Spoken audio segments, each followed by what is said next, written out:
Olá, eu me chamo Tânia da Silva, sou professora, sou pedagoga, formada em psicopedagogia institucional e clínica, orientação escolar e educacional e também em língua portuguesa. Meu objetivo aqui é apresentar o meu plano de ação pedagógico. Então eu escolhi 3 temas. Escolhi conselho de classe, conhecimento da gestão escolar e processo de ensino-aprendizagem, conteúdo, método, avaliação, e vou focar na avaliação e a observação em sala de aula. A situação, problema que defini foi pensando num pós-conselho de classe, né? Pensando aí no segundo semestre, então, do ano de 2023, né? Ou mesmo 2022, pensando aqui na possibilidade aqui de termos um conselho de classe, analisar a proposta de avaliação e aí trabalhar com a observação, né? Voltar aí já o segundo semestre com uma proposta já definida, com um trabalho bacana para estar realizando com os professores e alunos. Como? Então, a situação problema, ela diz assim: após o conselho de classe, houve necessidade de trabalhar com o tema avaliação com os professores, pois os registros apontaram uma defasagem na aprendizagem dos alunos. Então, meu público-alvo são os professores dos anos finais do ensino fundamental. O objetivo geral é propor estratégias junto aos professores para que possamos avaliar e reavaliar o aluno não somente pela nota, mas no todo. Já os específicos buscam analisar e articular os diversos segmentos da escola, avaliar o desempenho do aluno, identificar as dificuldades do aluno, se essa dificuldade está no aluno, se está no professor, né? E propor estratégias de ensino e aprendizagem aos professores. Como que eu faria essa atividade? Então, no primeiro momento, né, no primeiro tópico, o conselho de classe. O conselho de classe, nós iremos trabalhar junto com os professores, detalhadamente sobre cada aluno, sobre os níveis de aprendizagem do aluno, sobre como esse aluno está se desenvolvendo, onde ele teve mais dificuldade, qual a disciplina que ele teve mais dificuldade, o que foi que aconteceu nessa tal atividade que o professor fez, por que ele não obteve notas suficientes, né? Foi questão de saúde, questão familiar, que a gente sabe que isso influencia bastante nesse processo de desenvolvimento e aprendizagem do aluno. Então, no conselho de classe, juntamente com a orientação, justamente com a direção e os professores, nós estaremos detalhando cuidadosamente cada um dos nossos alunos, tá? Na avaliação, nós eu irei propor uma atividade para esses professores. Por quê? Porque eles estavam lá no conselho de classe avaliando, né, reavaliando agora o seu aluno. Lá em sala de aula, o professor avaliou o tempo todo o seu aluno, né?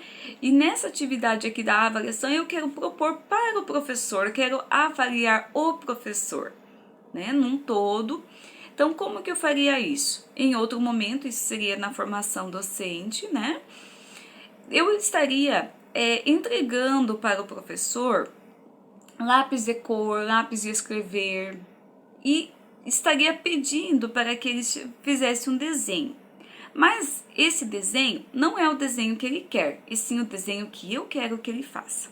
Seguirei aqui as dicas lá do texto O Menininho, e onde a autora ela busca fazer esse processo de avaliação implícito, né? Por quê? Porque o aluno não quer fazer aquilo que a professora quer, ele quer fazer o que ele quer, mas ele é rompido. Então, eu irei romper a criatividade do professor também, irei limitar a criatividade do professor. Depois, entregarei argila para o professor e mesma coisa. Eles não poderão fazer o que eles querem, e sim o que eu quero, que seria um prato fundo. Após essa atividade, eu entregaria então para eles o texto, solicitaria que lessem e refletissem no processo de avaliação, pensando justamente naquele aluno que lá no conselho de classe ele fez, talvez uma avaliação inadequada, indevida com esse aluno, Depois discutiríamos aí assuntos relacionados à avaliação e o que nós poderíamos estar então melhorando com esse aluno. O processo de avaliação, ele tem que ocorrer não somente dentro da sala de aula, ele é necessariamente aceito como um todo. Então, eu tenho que observar a questão familiar, a questão social do meu aluno. Eu não posso pegar o meu aluno, trazer ele da rua para a escola e imaginar que a vida dele está 100%. Eu preciso compreender o meu aluno também, tá? Então, esse seria o ponto de avaliação. Feito essas duas atividades, pensando no ensino e aprendizagem do meu aluno, eu estaria então observando a aula do professor. Marcaria com ele uma aula específica, uma aula em que ele estivesse pronto para me receber, porque o processo de avaliação é um processo que reprime o seu desenvolvimento. Estou passando agora por um processo de avaliação, e esse processo de avaliação tem as consequências no seu desenvolvimento. Então, quando nós estamos sendo avaliados, nós estamos muitas vezes sendo reprimidos.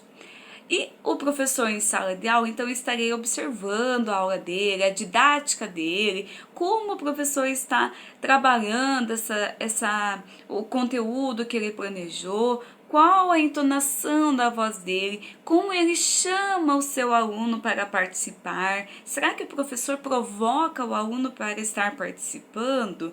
Então essas questões estarei observando, anotando, sem comentar nada, sem levantar suspeita com o professor. E em outro momento, então, eu estaria chamando ele para uma conversa, para um feedback, dessa observação, dessa análise. Creio que todas essas propostas serão para o benefício do desenvolvimento do professor e na aprendizagem do nosso aluno. Obrigada!